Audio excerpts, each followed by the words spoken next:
If you're a homeowner in the Greater Cincinnati area, you might be asking yourself, should I sell my house in 2025 or should I wait?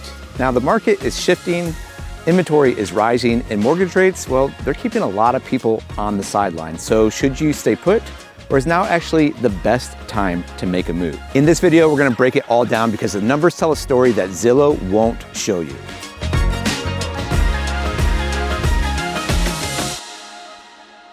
All right, let's talk a little bit about the Cincinnati real estate market right now and what's happening. Right now, we are seeing inventory creeping up. We're also seeing days on market creeping up. So homes like this one are sitting out there a little bit longer. It's taking sellers a little bit longer to sell. A big reason for that is just affordability issues. A lot of buyers are hitting that ceiling on what they can actually afford. Now, the question you want to know and every other homeowner wants to know is, are prices going to drop in 2025? Should you sell now? The answer here in Cincinnati is unlikely. Compared to other cities nationwide, inventory is going up, but not at alarming rates. Home prices are still staying solid. They're not dropping yet. So it's very unlikely that home prices are gonna drop here in Cincinnati unless something major happens. And if we do see interest rates drop, let's say down into the 5s this year, you're gonna see a flood of buyers who've been sitting out on the market jump back in. All right, let's talk about the interest rate dilemma. Now, a lot of people are sitting on a 3 or 4% mortgage rate, and that's keeping a lot of people in their houses. I get it, because moving means that you might be jumping to a 6 or 7% interest rate, and that's a tough pill to swallow. But while a lot of people are focused on interest rates, there's something you also need to consider, that if you've owned your home for a few years or more, you've likely built up a ton of equity in that house. So even if you're trading into a higher interest rate, that equity that you've built up over the last few years can help offset the cost of a new home, especially if it means it's getting you into a better school district, or you're downsizing into the right house, or you're getting that dream kitchen that you've always wanted. The real question isn't just about interest rates. It's whether or not the house is still serving your family and your lifestyle.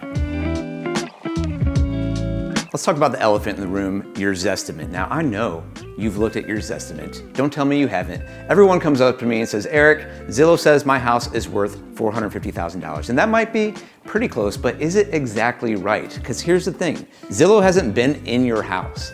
Zillow hasn't been in your neighbor's house or the other houses on your street. It doesn't know what updates you've done. It doesn't know what updates you haven't done. It doesn't know if you've drawn flowers in your office or not. So Zillow can get close, but it doesn't know the actual trends that are impacting home values in your neighborhood. So there's a few problems that can happen with your Zestimate. Number one, they can be pricing your house too low, which means you might be losing out on money you could get for your house. But maybe more commonly, they might be pricing your house too high. Now, if you think your house is worth more than it actually is, this can be a huge problem and a huge mistake and can cost you a lot of money. And let me tell you why. If you price your home too high, especially in this market where inventory is creeping up and days on market is creeping up, then that house is gonna sit on the market. This one right here that we're in right now has been on the market 26 days. What do you have to do after 26 days? You have to drop the price. And then what happens after you drop the price?